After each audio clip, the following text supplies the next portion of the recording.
հայրենակիցներ, հարգելի լրագրողներ, ինձ թվում է արդեն շատ լսված եւ շատ արտահայտված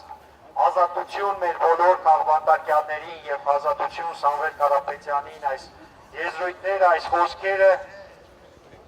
արդեն այնքան է լսվել Հայաստանում, արդեն այնքան է ասվել Հայաստանում, որ չեմ պատկերացնում որևէ խելամիտ ղեկավարություն, որևէ խելամիտ վարչակալ, որը այսքանից հետո դեռ շարունակում է գործել ապօրինություններ, շարունակում է ապօրինի կալանքի տակ պահել ազգային արժեքներ կրող, ազգային ինքնագիտակցություն ունեցող մարդկանց։ Սամվել Կարապետյանի ապօրինի կալանքը եւ ազատազրկումը հենց այս խոսքերի ապացույցն է։ Մեր սրբազանների ապօրինի կալանքը հենց այս խոսքերի ապացույցն է։ Մարդիկ չպատկերացնելով, չունենալով կառավարչական հմտությունների մասին ինչ-որ գաղափարներ, ուղղակի նստում են շենքում, հենց այս շենքում նստող մարդկանց նույնպես վերաբերում է եւ նրանց նույնպես ուղղված է այս խոսքերը։ Ուղղակի իրականացնում են գործողություններ, չհասկանալով իրենց արարքների գինը, արժեքը մեր հայրենիքի համար։ Խոսելով, ելույթ ունենալով իրենց դիրքերից, նրանք կարող են ժամանակի ընթացքում ուղղակի փոխել իրենց դիրքորոշումները ու արտահայտել դա, բացատրել նրանով, որ պայծառացան, լուսավորվեցին, ինչ-որ կրթվեցին, չհասկանալով, որ գալով արդեն այս պաշտոնին իրենք մեծ պատասխանատվության տակ են մտնում, նրանց արված գործողություններն արդեն անձնական, միայն անձնական պատասխանատվության տիրույթում չի, իրենց գործողությունների համար պատասխան ենք տալիս մենք բոլորով, մեր հայրենիքն է պատասխան տալիս, մեր հայրենիքի կորուստներն են դրա ապացույցը, հայրենիքի կորուստներով մենք պատասխանում ենք այս մարդկանց գործողությունների համար։ Հունիսի 7-ը արդեն սարերի ետևում չէ եւ այդ ջրբաժանն է լինելու, որից հետո մենք պետք է ունենանք ուժեղ ղեկավար, որից հետո պետք է Հայաստանի հաջորդ վարչապետ Սամվել Կարապետյանի առաջնորդությամբ ուղենք մեր մեջքը եւ մեր տեղը նորից վերականգնենք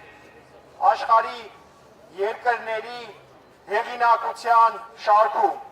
Այս հեղինակությունը, որ ամբողջությամբ վարկաբեկել են այս գործող իշխանությունները եւ միջազգային ասպարեզում, եւ գործընկերների մոտ, անգամ այն երկրները, որոնք շնամաբար էին տրամադրված Հայաստանի հանդեպ,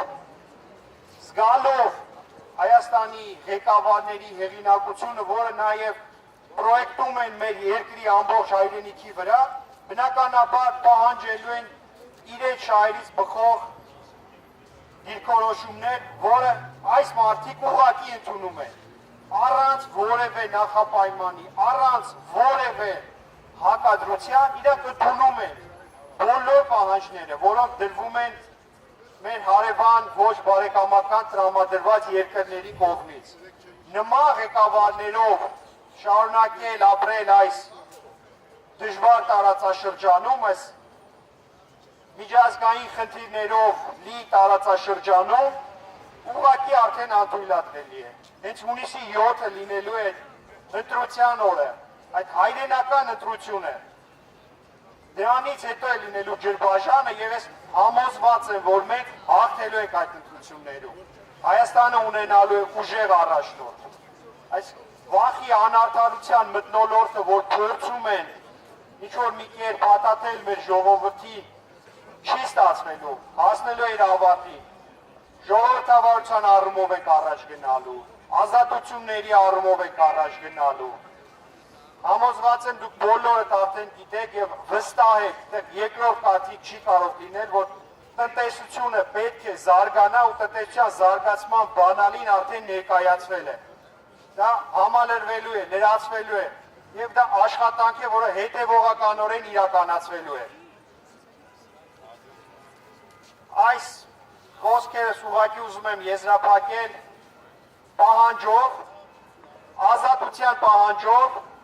ազատության պահանջով մեր բոլոր քաղաքացիներին, Սամվել Կարապետյանին եւ մեր հայրենիքին, Հայաստանի Հանրապետությանը։ Ազատություն!